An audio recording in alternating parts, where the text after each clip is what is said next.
आप सभी का स्वागत है द एकेडमिया में। इस वीडियो में जैसा कि हमने एक शीर्षक दिया है, इथेनॉल एक ईंधन है या एक फ्यूल स्ट्रेटजी कह लो आप, या फ्यूल क्राइसिस की तरफ एक इंडिकेशन है। इस वीडियो में हम बात करेंगे कुछ इथेनॉल के बारे में, कुछ गवर्नमेंट की नीतियों के बारे में और कुछ इसके इम्प्लीमेंटेशंस के बारे में। तो जैसा कि मैं आपको बताना चाहूँगा, कुछ साल पहले जब मनमोहन सिंह जी की सरकार थी, तो उन्होंने इथेनॉल ब्लेंडिंग को कंपलसरी किया था। अराउंड 5%, जी हाँ, अराउंड नहीं, पूरा पूरा 5% इथेनॉल ब्लेंडिंग की सिफारिश की गई थी सरकार की तरफ से। और ये कहा गया था कुछ जो भारत की ऑयल रिफाइनिंग इंडस्ट्रीज हैं, भारत सरकार की ही है। इंडियन ऑयल हो गया, ओएनजीसी हो गया, हिंदुस्तान पेट्रोलियम हुआ, इन सभी को निर्देश दिया गया था कि आप पेट्रोलियम में 5% तक इथेनॉल का ब्लेंडिंग करेंगे। उस वक्त शायद इथेनॉल पर लीटर आता था 27 रुपए के आसपास। और तब का तो मुझे याद नहीं है कि पेट्रोल का क्या कीमत था, बट हाँ, सरकार ने ये कहा था 5% का।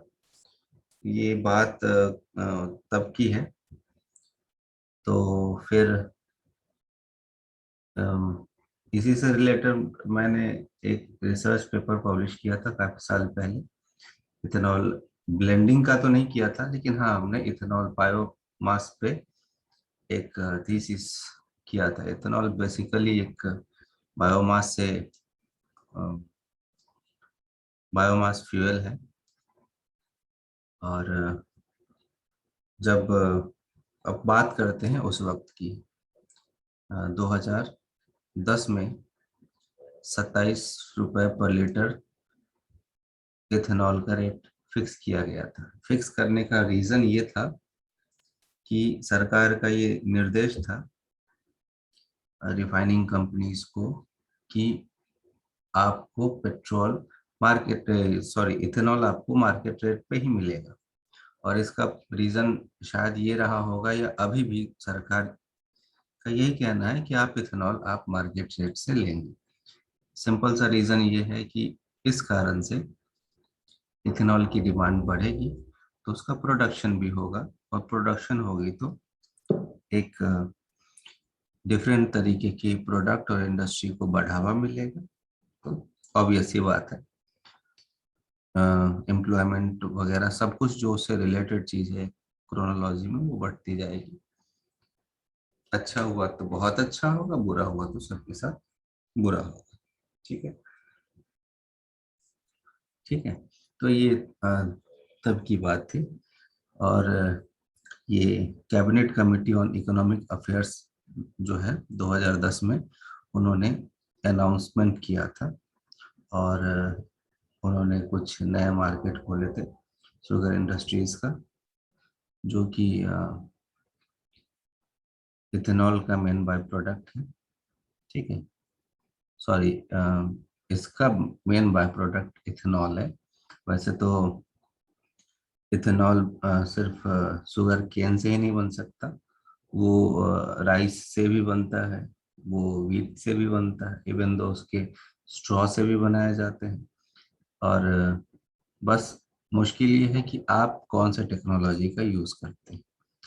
ठीक है, तो ये तब की बात है। अब बात करते हैं अभी विश्व पर्यावरण दिवस पे। अ, हमारे प्रधानमंत्री जी ने काफी अच्छी बातें कही, बहुत सारी बातों को उन्होंने उजागर किया, जिसमें उन्होंने अभी एक दिशा निर्देश दिया है कि अब हमारे देश में ये उचित समय आया है कि हम इथेनॉल ब्लेंडिंग को बढ़ाएं। जहाँ तक कि आपको शायद पता होगा कि इससे पहले गवर्नमेंट का टारगेट था कि ईयर 2022 तक इथेनॉल ब्लेंडिंग को 10% किया जाए। और इसमें कुछ एक स्टेट्स काफ़ी आगे हैं, वो ऑलरेडी 10% इथेनॉल ब्लेंड करके यूज कर रहे हैं। ठीक है, अभी इस टारगेट को बढ़ा के, जैसा कि ये आप देख सकते हैं, नीति आयोग से ये लिया गया एक कंटेंट है, जिसमें भारत सरकार का ये दिशा निर्देश है कि 2025 तक इथेनॉल ब्लेंडिंग जो है पेट्रोलियम में वो बढ़ा के, अभी जो 22 में 10% है, 25 तक उसको 20% लाना। इथेनॉल ब्लेंडिंग 20%, विच मीन्स जो हमारा इंजन होगा या फिर फ्यूल होगा, उसमें आप अगर आप फ्यूल परचेज अभी करने जाते हैं तो उसमें अगर आप इथेनॉल ब्लेंडिंग मिला होगा तो हो सकता है उसमें कहीं कहीं मेंशन होगा, अगर उसमें 5% है तो E5 होगा, 10% है तो E10 होगा, 15% ब्लेंड होता होगा तो E15 होगा। तो वैसे ही अभी E20 इथेनॉल ब्लेंडिंग का एक टारगेट है 2025 तक, जो एक काफी सख्त कदम है, लेकिन काफी अच्छा भी माना जाएगा इसको। कुछ कुछ चीजों में कुछ चीजें अच्छी होती हैं तो कुछ चीजों में वो अच्छी नहीं होती, लेकिन फर्क तब पड़ता है जब आप किसी चीज पे एक डिसीजन लेते हैं। अभी डिसीजन लेने का वक्त इसलिए है कि वैसे ही पूरी दुनिया काफी बड़े समस्या से गुजर रही है। क्लाइमेट चेंज हो रहा है, एनवायरनमेंट में काफी सारे पॉल्यूशन आ गए हैं। अगर ऐसा नेक सोच आता है तो उसके लिए हर किसी को सपोर्टिव होना चाहिए। हालांकि इसमें काफ़ी चीज़ें ऐसी हैं जो इंजन के इफेक्ट और एफिशिएंसी को अफेक्ट करेगा, उसके बारे में हम बाद में बात करते हैं। फिलहाल जो सरकार की नीति है उस पर बात करते हैं। जैसे कि इसमें लिखा है कि E10 fuel rolled out fuel by April 2022, और इसी को आगे बढ़ाना है, 2025 तक E20 करना है। ठीक है, अब इसके साथ सरकार ने दिशा निर्देश दिया है कि E20 ट्यून्ड, मतलब जो E20 के कंपैटिबल कुछ इंजन्स में चेंजेस करने पड़ेंगे। उसके लिए सरकार ने अभी से दिशा निर्देश दे दिए हैं ऑटोमोबाइल कंपनीज को कि अब आप ऐसे इंजन्स को बनाएं, या आप अपने आपको अगर आपके इंजन्स में कोई मॉडिफिकेशन करना हो तो आप कर लें, और उसको इस तरीके से बनाएं कि वो E20 फ्यूल को अच्छे से अडॉप्ट कर सके, जो कि काफ़ी अच्छी बात है। लेकिन इसमें मुझे पता है कि कुछ एक ऑटोमोबाइल कंपनीज ऑब्जेक्शन करेगी, क्योंकि उनका ऑलरेडी कुछ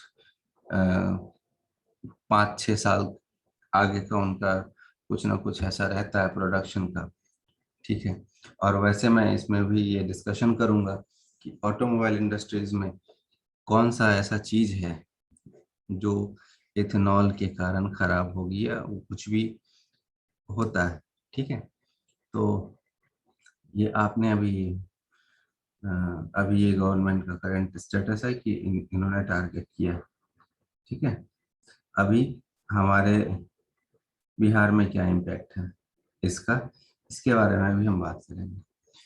तो जैसा कि आपको शायद पता होगा या नहीं होगा, बिहार में शराबबंदी है।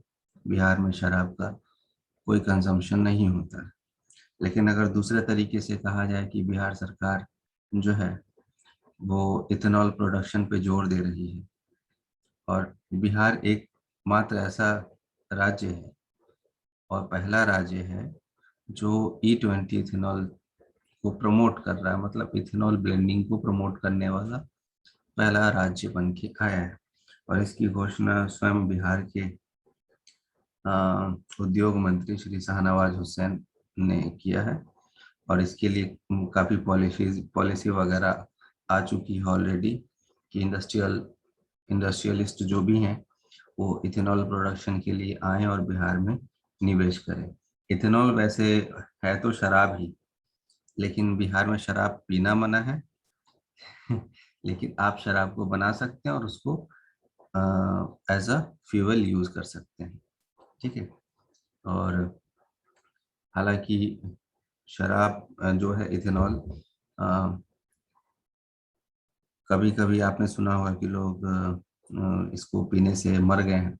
वो पॉइजन, मतलब जब ये कुछ लोग हैं ऐसे जिनको ये लगता है कि वो ethanol means they can brew, okay, मतलब वो शराब बना सकते हैं।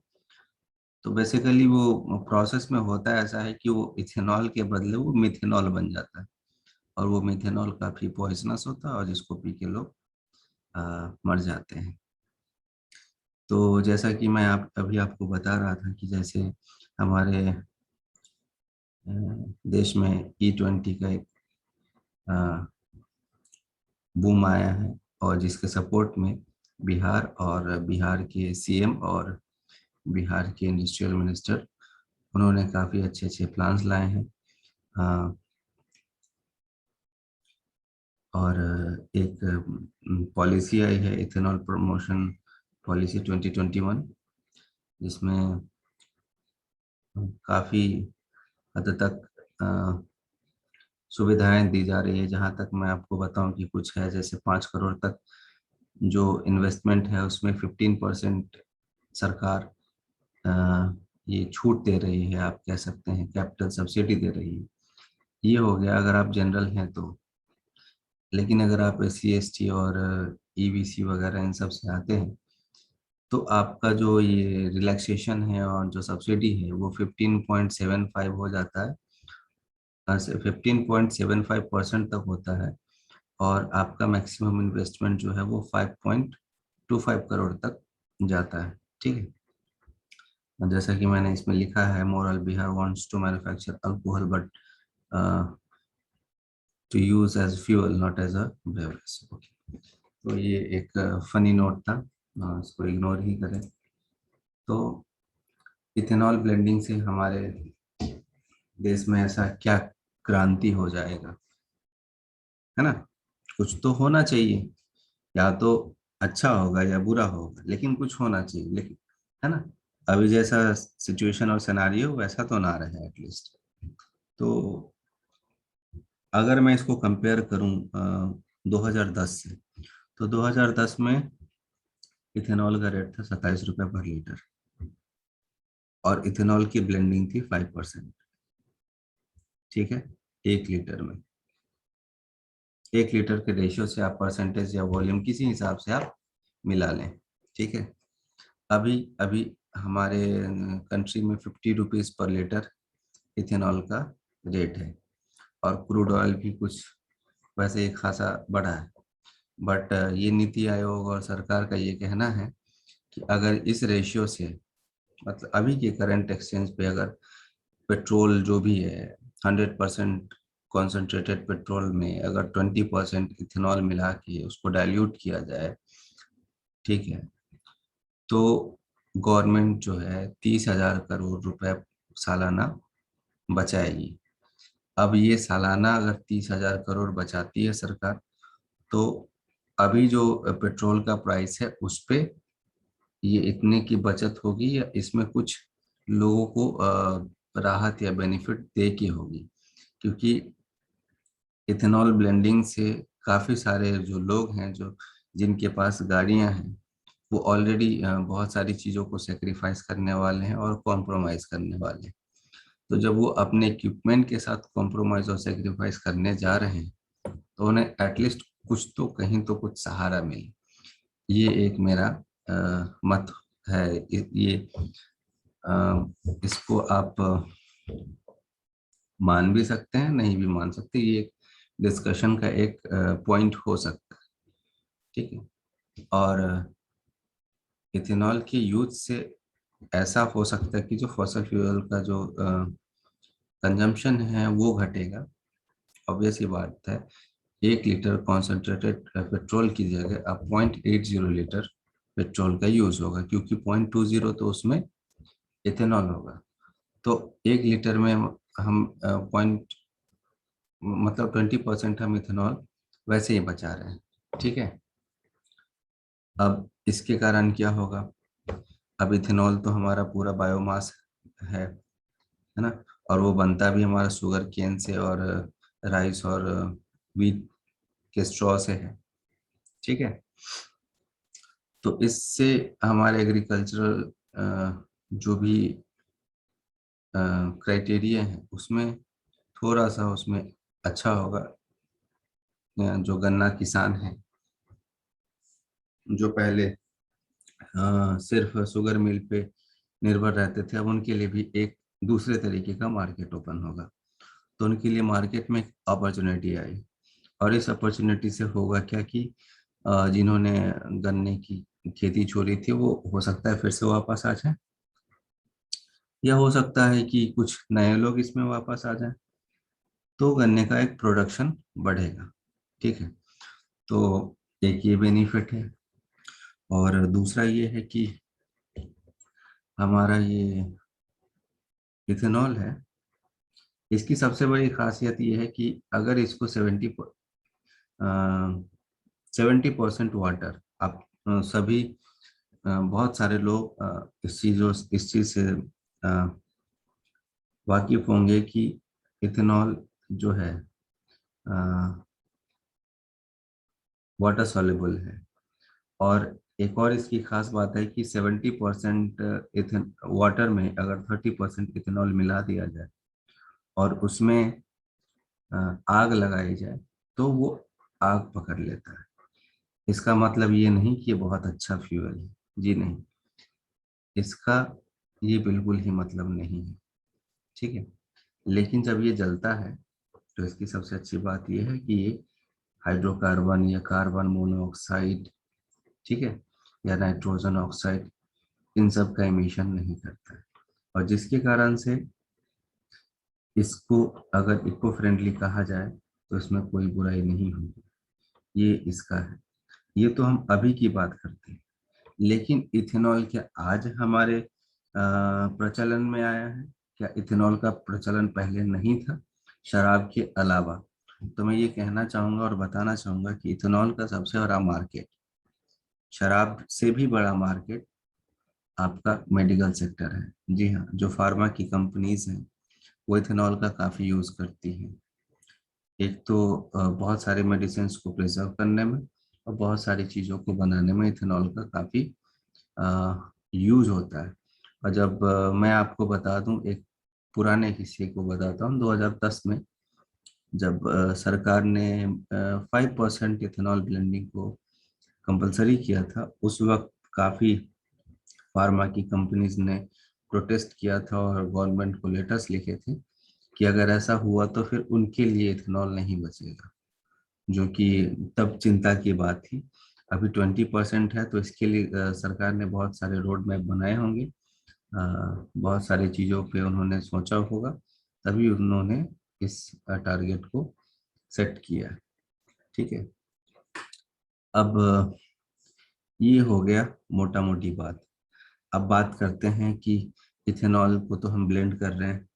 अब ब्लेंड कर रहे हैं तो इसका तो यूज़ हम किसी ना किसी इंजन में एज अ फ्यूल करेंगे। अब भैया हमारे पास इंजन भी होते हैं, बहुत अलग अलग भांति भांति के इंजन होते हैं। तो जो इंजन्स जो स्टडी होते हैं, नॉन ऑटोमेबल होते हैं, जैसे बहुत सारे इंजन्स होते हैं, जैसे होंडा सिटी वगैरह, ये सब हो गई जो घर में लोग यूज करते हैं, 1 HP 2 HP 5 HP इन सब का। तो वो तो किरोसिन से भी चल जाता है, किसी भी चीज को उसमें डालो तो वो चलता है। आप उसमें इथेनॉल का अच्छे से यूज कर सकते हैं, उसमें आपको बहुत बहुत ही फायदा होगा। ठीक है, उस केस में आप इथेनॉल का यूज करते हैं तो आपको कोई परेशानी नहीं होगी। लेकिन अगर हम ऑटोमोबाइल की बात करें, जो रनिंग व्हीकल्स हैं, अगर इसकी बात करें तो इसमें आपको फायदा ये होगा कि आपकी आपके जेब से ये फायदा नहीं, एक्चुअली ये घाटा है। आपके जेब से पैसे उतने ही निकलेंगे जैसे पहले निकलते थे। जैसे अगर आप अभी E10 ब्लेंडेड अगर पेट्रोल, मतलब 90% अगर आप पेट्रोल लेते हो 100 रुपए देके, तो आप 2025 में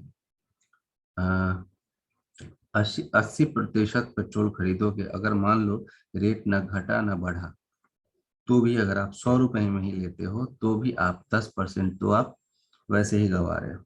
और इसके अलावा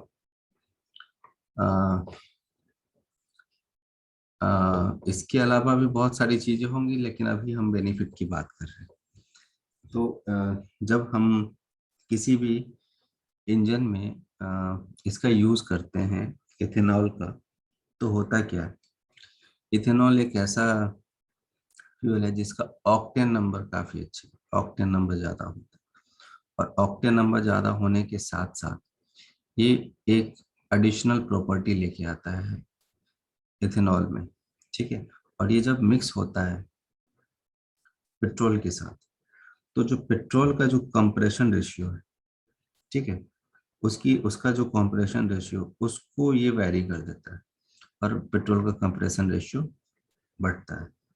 कंप्रेशन रेशियो बढ़ने से क्या होता है कि जब हमारा फ्यूल ब्लास्ट होता है इंजन के उसमें फर्नेस में, ठीक है, सिलेंडर में, तो हाई कंप्रेशन रेशियो पे होता है। और इस कारण से क्या होता है, इंजन में नॉकिंग की जो इश्यूज हैं, जो आवाज करने का वो है, वो घट जाता है।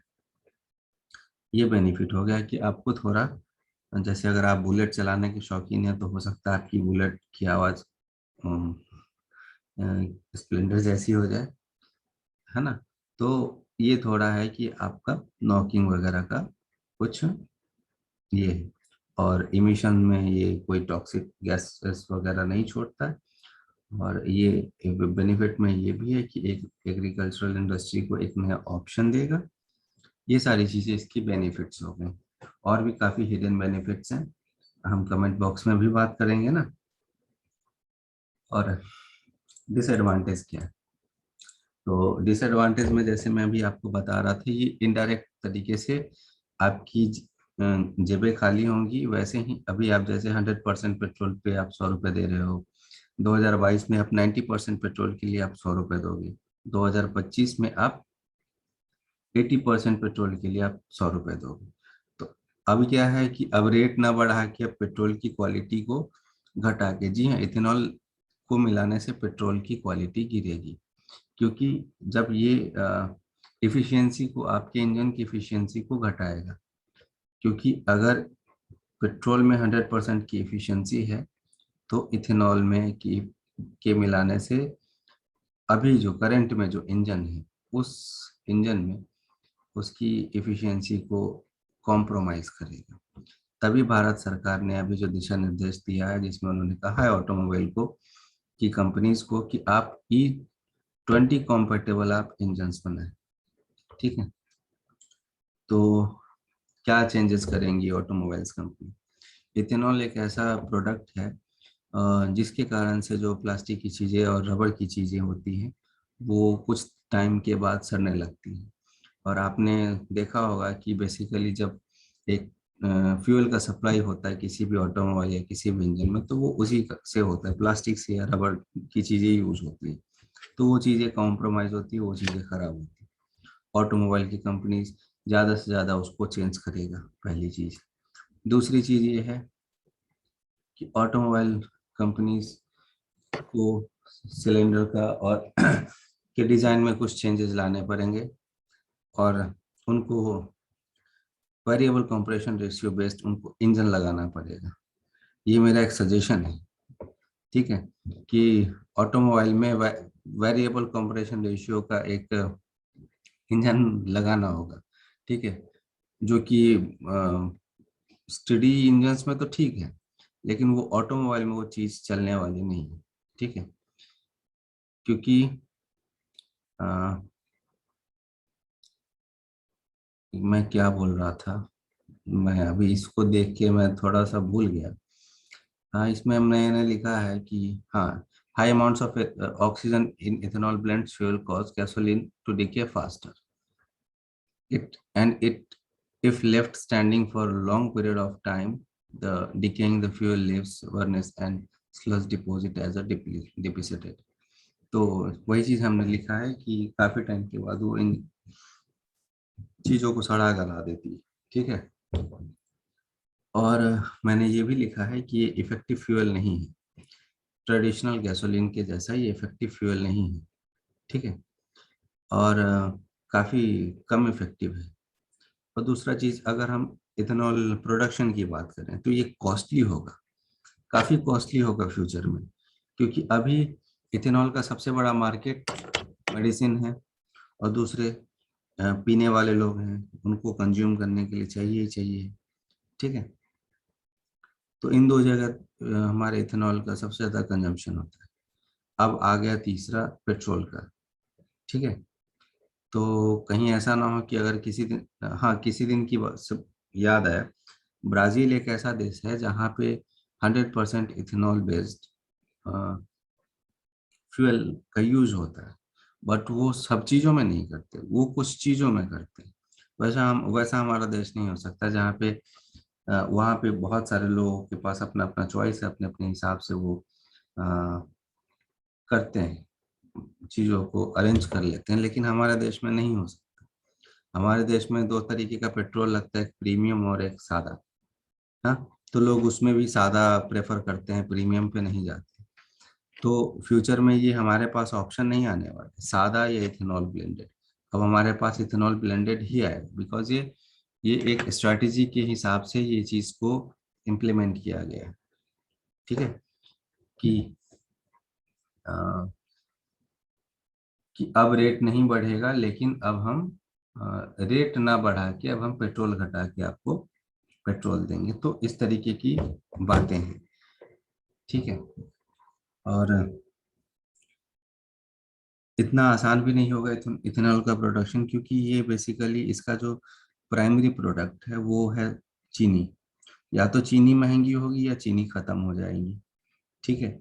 क्योंकि अगर सारा ध्यान इथेनॉल बनाने पे रहा तो फिर चीनी शायद उसका प्रोडक्शन कम हो, ऐसा कुछ लोग कहेंगे, लेकिन ऐसा नहीं है, क्योंकि इथेनॉल जो है वो बाय प्रोडक्ट है, वो वेस्ट से बनता है, ना कि उसके मेन प्रोडक्ट से बनता है। तो इस चीज को आप भूल जाएं। ये बेनिफिट है कि हम किसी वेस्ट को यूज करके हम मतलब वेस्ट का यूज कर रहे हैं किसी चीज के प्रोडक्शन में, तो ये अच्छी चीज है।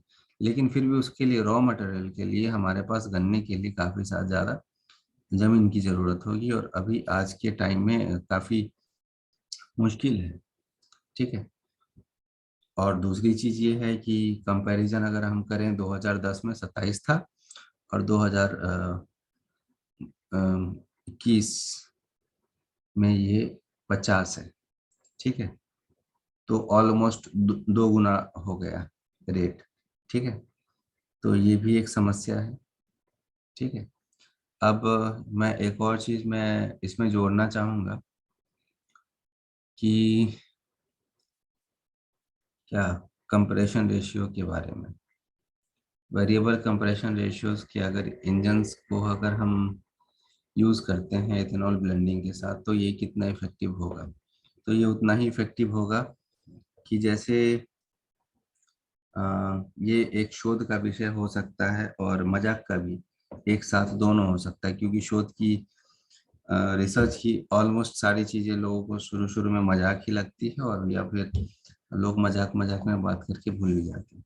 अगर वेरिएबल कंप्रेशन रेशियो के साथ अगर हमारा किसी इंजन को इम्प्लीमेंट किया जाए, तो ये होगा कि जैसे गवर्नमेंट का टारगेट है कि अभी मान लो E10 है और E20 भी लाना है, तो कुछ एक जगह ऑप्शन रखा जाए कि वैरायटी, जैसे अभी अभी भी तो चल रहा है ना, लेड लेड और लेड फ्री, और ये सब हर तरीके की पेट्रोल्स अवेलेबल है, तो क्यों ना आप ब्लेंडिंग के साथ भी ऐसा करें। जिनको जो लेना है वो उस हिसाब का वो पेट्रोल डलवा के अपना एडजस्ट करेंगे। तो इससे जो ऑटोमोबाइल की कंपनीज हैं उनको भी अपने इंजन में ज़्यादा मॉडिफिकेशन नहीं करना पड़ेगा, और बहुत सारे लोग जो इतने करोड़ों गाड़ियां हैं वो एक्सचेंज तो नहीं करेंगे ना, उनको तो वही यूज़ करना पड़ेगा। तो उनकी भी जो अ, एक तरीके से उनका भी खर्चा बचेगा। तो ये कुल मिला के हमारा डिसएडवांटेज कह लीजिए आपको यही है। और इसका एनवायरमेंटल इम्पैक्ट क्या है? इथेनॉल का यूज़ इन्वायरमेंटली काफ़ी अच्छा है और ये काफ़ी पॉजिटिव है। और मैं खुद इसको एडवोकेट करता हूँ कि इथेनॉल का यूज़ होना चाहिए। E20 के आप E30 आप यूज़ करें, लेकिन सिर्फ इथेनॉल को मिलाने से नहीं होगा। इसके साथ एक दो और चीज़ें ऐसी हैं जो पेट्रोलियम के, गैसोलीन के एफिशिएंसी को इम्प्रूव करेगा, इंक्रीज करेगा, उसकी बातें नहीं हो रही, तो मैं भी इसमें बात नहीं कर रहा। ठीक है, तो सिर्फ इथेनॉल मिलाने से काम नहीं चलने वाला, लेकिन हाँ, इथेनॉल का मिलाना एक तरीके से पर्यावरण के लिए काफ़ी बेहतर चीज़ है और ये चीज़ें पहले हो जानी चाहिए थी। काफ़ी वक्त लगा इस चीज़ को होने में। बहुत सारे ऑटोमोबाइल्स, वैसे अगर मैं इसमें एक चीज़ ऐड करना चाहूँ तो सबसे मेन इम्पोर्टेंट चीज़ ये है कि अगर कोई इंडस्ट्री अभी सफ़र कर रहा है या करता रहा है तो वो है ऑटोमोबाइल इंडस्ट्रीज। इसमें इतना क्विक और सडन चेंजेस होते हैं कि बहुत सारी कंपनीज सरवाइव ही नहीं कर पाती। अभी पैरेलल में आप देख लो, एलपीजी की गाड़ियां हैं, डीजल से हैं, पेट्रोल से हैं, इलेक्ट्रिक हैं, है ना। अब पेट्रोल में भी वेरिएंट आ गए हैं, आने वाले हैं, मतलब अभी तो सादा है, फिर E20 और E30, तो ये सारी वेराइटीज हैं। अब किस हिसाब से कौन से इंजन बनेंगे, अब लोगों को भी काफी हद तक अवेयर रहना पड़ेगा किसी भी चीज को परचेस करने के लिए। ठीक है, क्योंकि इसमें इथेनॉल मिक्स पेट्रोल में जब इमिशन होता है तो उसमें कार्बन का फ्लो नहीं होता है, ना के बराबर होता है।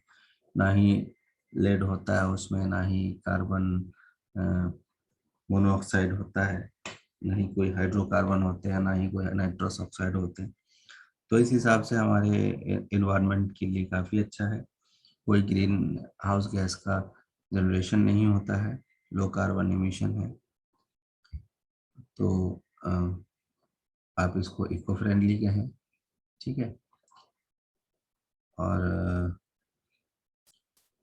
It can also challenge biodiversity. मैं इस पे लिख रहा था लेकिन मैंने लिखा नहीं।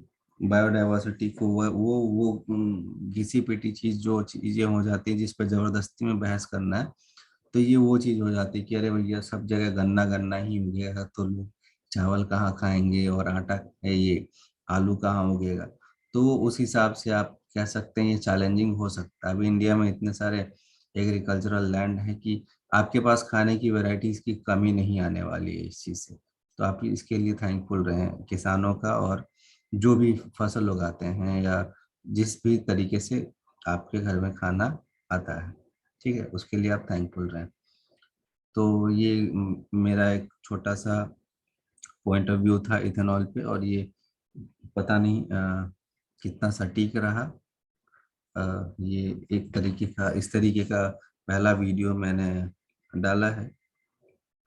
अगर आप लोग का सपोर्ट रहा तो मैं आगे भी काफ़ी चीज़ों पर डिस्कशन करूँगा, और श्योरली मैं उन चीज़ों पे भी डिस्कशन करूँगा जैसे कि मैंने कुछ रिसर्च पेपर पब्लिश किए हैं जर्नल्स पे, मैं उनको उनको उनका डिस्कशन करूँगा, उनके रिव्यू पेपर का डिस्कशन करूँगा, और किन लोगों ने उस पर क्या रिव्यू दिए हैं। किसी ने अप्रिशिएट किया है तो किसी ने क्रिटिसाइज किया है। तो उन दोनों को आपको थैंक यू बोलना चाहिए, मतलब मुझे थैंक यू बोलना चाहिए, तो मैं उनको बोलता हूँ, और उनसे सीखने को मिला काफ़ी सारी चीज़ें।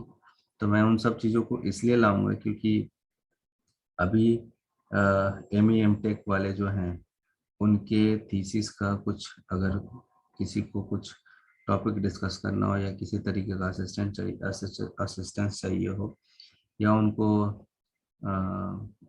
समझ नहीं आ रहा है कि किस हिसाब से कौन सा टॉपिक पे करें, और वो टॉपिक तो डिसाइड हो गया लेकिन उसके बारे में एक डीप नॉलेज नहीं है, तो यहाँ पे आप हमारे साथ डिस्कशन कर सकते हैं, आपको पूरा फुल्ली सपोर्ट होगा। और आप हमारे चैनल पे और भी कुछ चीज़ें हैं।